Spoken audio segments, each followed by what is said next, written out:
Music and heart rate. I'm talking to you, mate.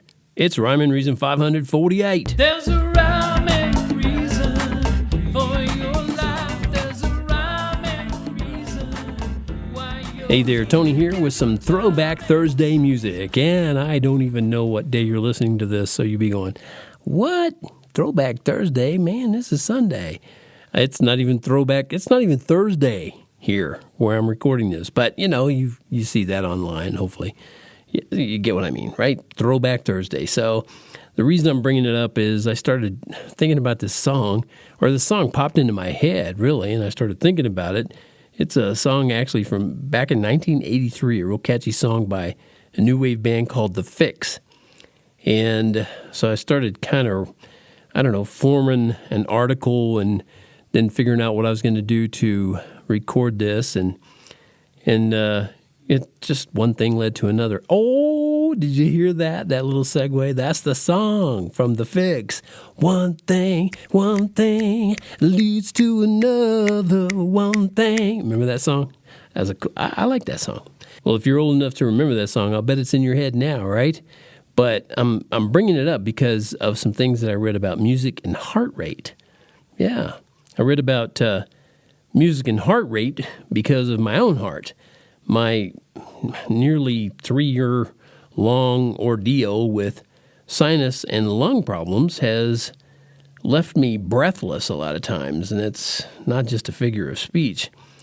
I don't mean that in some charming romantic way either. I mean literally breathless, and at least the feeling that I'd lose my breath or that I was losing it.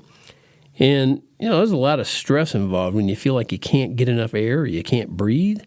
So to offset that breathing issue, my doctor prescribed a rescue inhaler and another inhaler that's called Advair. And, maybe you're more familiar with that than I was. I didn't know about these things prior to having to deal with them myself, but they're actually steroids, corticosteroids to be more exact, and they're supposed to help reduce inflammation in your lungs. But the trouble is they can also increase your heart rate, and that's happened to me now. It's happened to me several times, and actually it's starting to be a little bit more regular because I've been using it longer, and I'm working toward getting off of this. Hopefully this is, a temporary thing, but I can tell you when your heart races at about 140 beats per minute and you're just sitting there, it can be pretty stressful. It's not like you go out and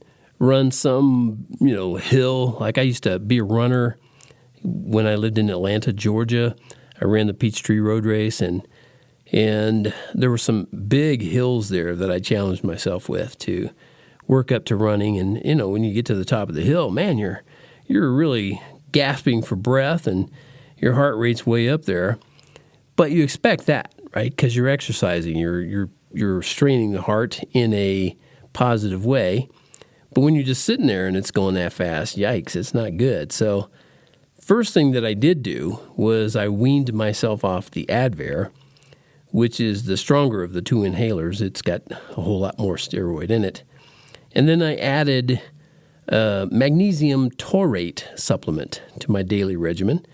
And I got to tell you, I felt considerable improvement in the steadiness of my heart rate when I do that, when I make sure to keep that regimen going. It makes a difference. So if you're dealing with heart rate issues, you might want to consider magnesium taurate. Not just any magnesium, but magnesium taurate. And that's spelled Taurate. You'll see it in the show notes if you're keeping track of this especially on an iTunes device. Anyway, but I kept using the rescue inhaler, and I still do, because there are times when the airways into my lungs feel like they're just going to close down completely, and it's just so weird. You start coughing, and then suddenly it just kind of closes up. I mean, it's probably more of a feeling than a reality. I don't know that for sure, but I can tell you the feeling is strong, so I hit that inhaler. I take a hit off of it. And sure enough, during the past couple of weeks, I found that I was using the rescue inhaler more often because those breathing shutdown feelings are happening more often.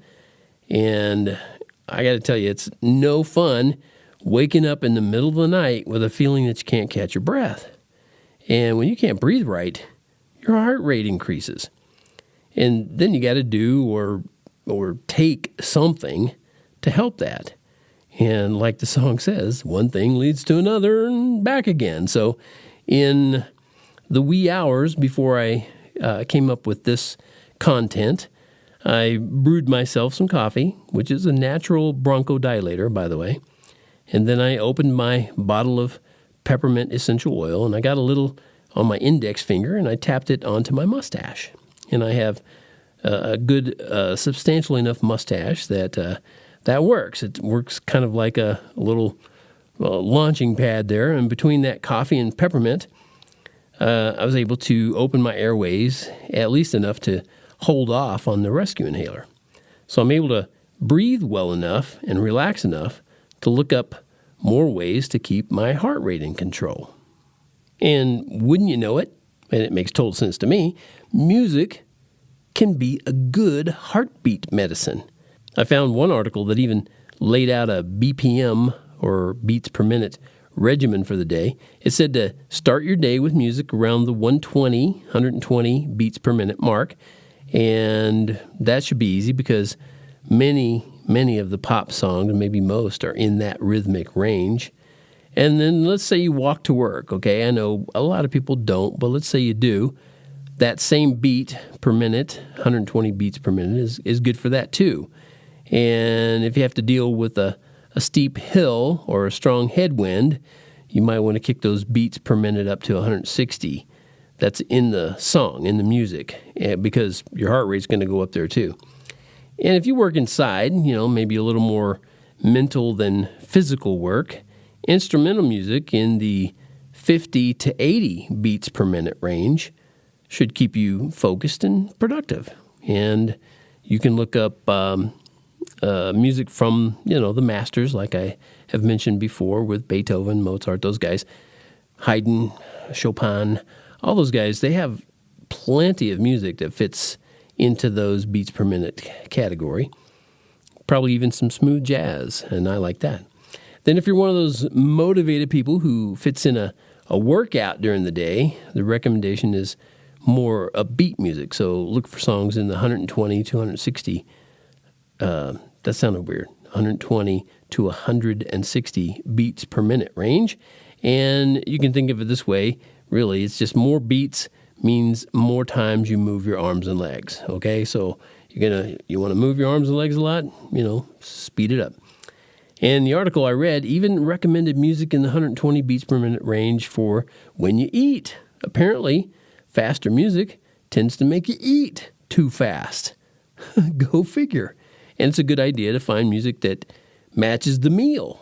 And way back in 2015, I talked about how businesses messed this up. You could see that as a link in the show notes. But when you want to or you need to slow things down and reduce stress, find music in that 50 to 80 beats per minute range again, and make it instrumental music so your brain can focus on your body's needs instead of lyrics. That's a hard time for me. I hear words and I want to focus on them. I want to see what it's saying. And finally, they say that you can actually get stress-free sleep by listening to instrumental music around 60 beats per minute. And that's like listening to really the tick-tock on a watch, 1 beat per second. And that coincides with most people's normal, regular heartbeat. So that makes it a good rhythm for your heart. Now, you might think, since I'm a lifelong musician, that I'd already be following this regimen. Maybe you'd think that, right? But you'd be wrong.